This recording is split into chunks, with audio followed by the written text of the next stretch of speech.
Radical Republicans were, again, the ones who wanted slaves to receive recompense. They not only wanted to free the slaves, right? Now they're freed, but they wanted black people to have equal citizenship. Some Republicans were so radical that they actually said, in fact, we should give them what are called reparations, which are things that money or land, which would allow black people to experience freedom to the level of white people.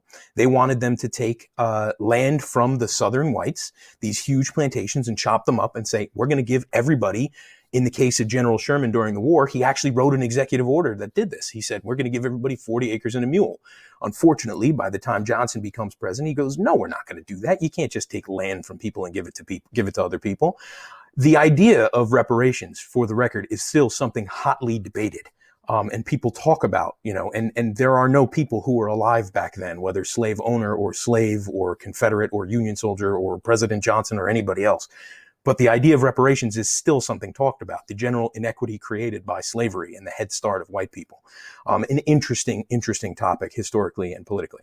Anyway, radical Republicans believed that the national government should protect the rights of African Americans and sent troops to the South. And the Southerners have very little choice but to comply.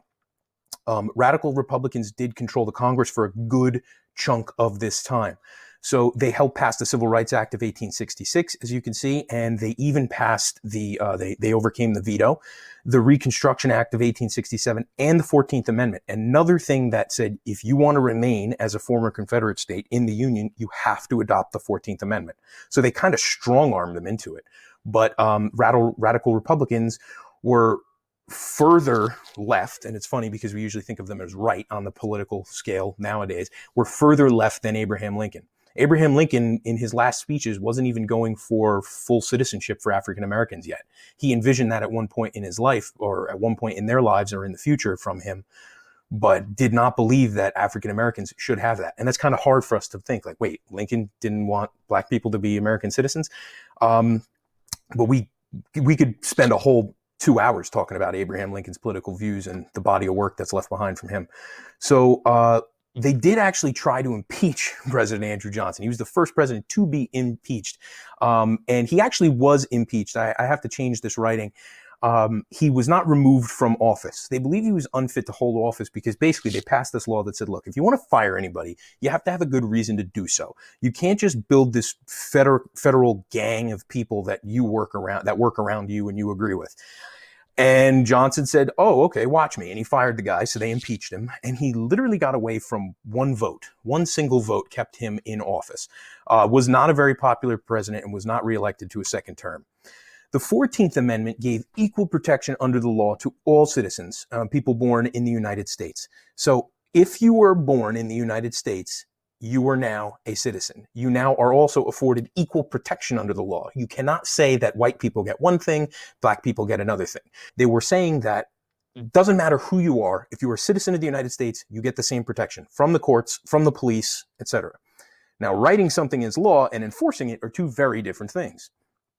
So former Confederate states, as I had said, were forced to ratify the 14th Amendment, just like we ratify the Constitution and every amendment since. They were allowed to have representation in Congress, and represent they did. The 15th Amendment. These three amendments tend to get grouped together, 13th, 14th, 15th, as the post-slavery, post-Civil War amendments, but they all do say something different. And this one, as we said earlier, gave male African-American citizens the right to vote.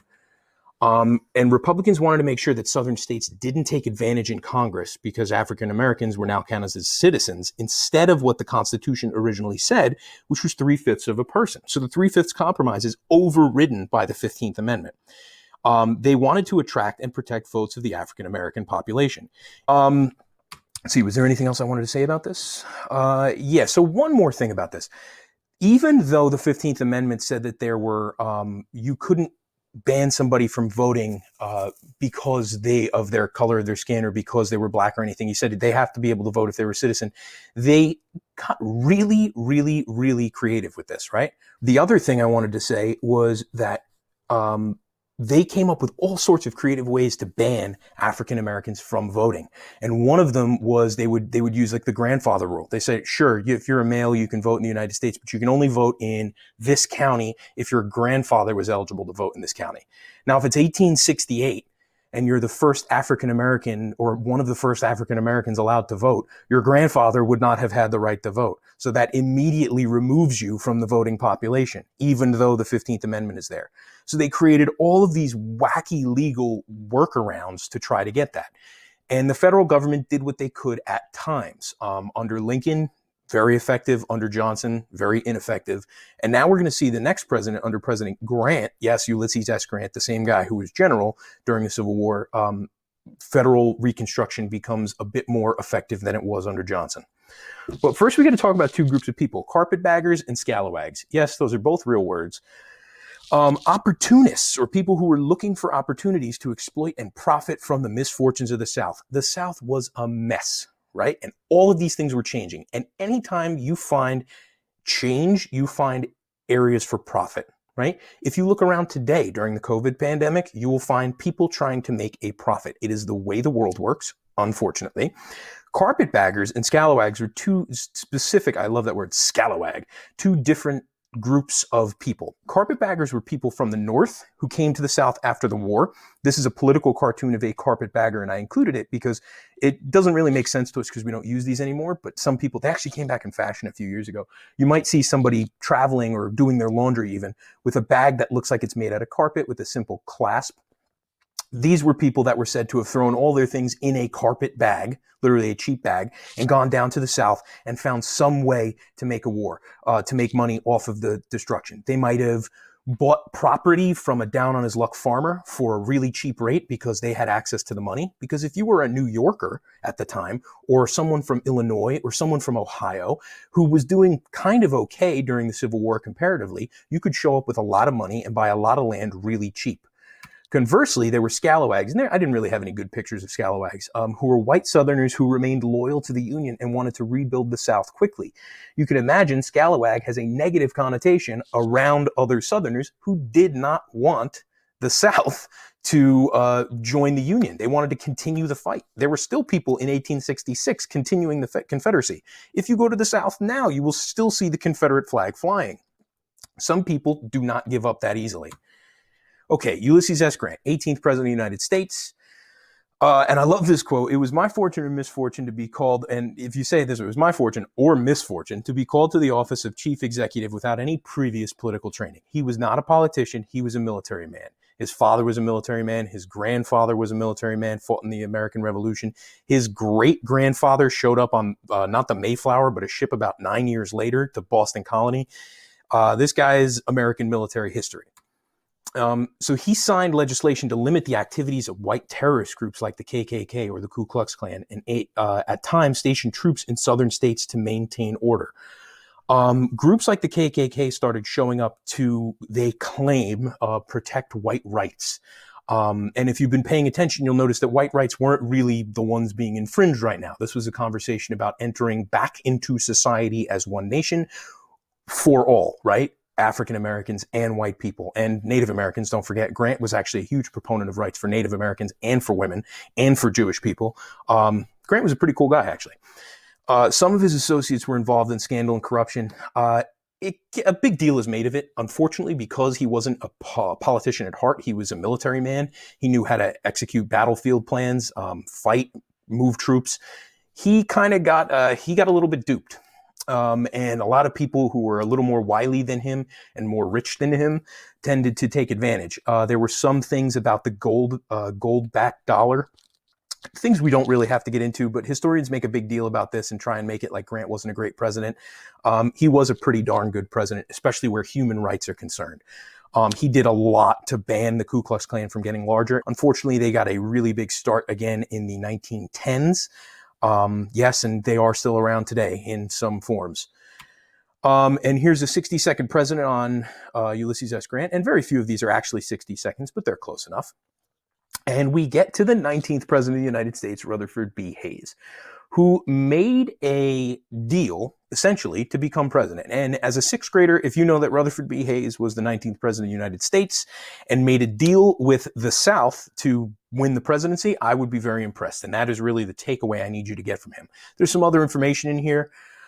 He was a Republican, and he ran against the Democrat, which was traditionally supported by Southerners, But the way he was able to win was he said, listen, South, you guys have put up with Reconstruction long enough. If you vote for me as president, I'll remove the federal troops from the South. And they went, what? And they said, okay, and did it. And Rutherford B. Hayes was elected president. And within days, he gave an executive order to remove the troops from the South. Now, you can imagine these people who at gunpoint had been following these federal regulations now decide we don't really want to listen to those rules anymore. And almost all of the things that had happened under Reconstruction begin to get rescinded immediately. The small rights and wins that blacks had had, voting rights, all of these things begin to fall away. And we enter a period known as the Jim Crow South. But Rutherford B. Hayes pulled troops out of the South. Southern whites quickly took back control. Which is why we traditionally end Reconstruction, or the period of Reconstruction, in 1877, the year Rutherford B. Hayes became president. So Reconstruction lasts from 1865 to 1877. It's a 12-year period where not everything is great. There is no golden era that is erected, but a lot of rights are granted to African Americans. Some civil rights that they do not get back until 1965. And in some real ways, they don't get back until the 1970s or 80s, depending on the city, state, or county. I mean, it is really incredible to think that it took that long to get something like this done. The first black governor of Louisiana in 1866, the next black governor was in the 1970s, right? That is incredible that we have to go that far. And I may be slightly off on the dates, but we're talking a century.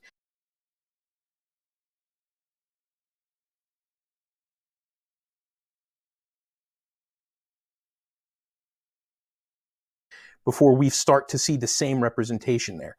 So this decision is huge that Rutherford B. Hayes makes to win the presidency, which he viewed as important and had his own ideals and all these things. But by removing the federal troops from the South, ending Reconstruction essentially prematurely, it allows the whites to take back over control, and they put things back to status quo.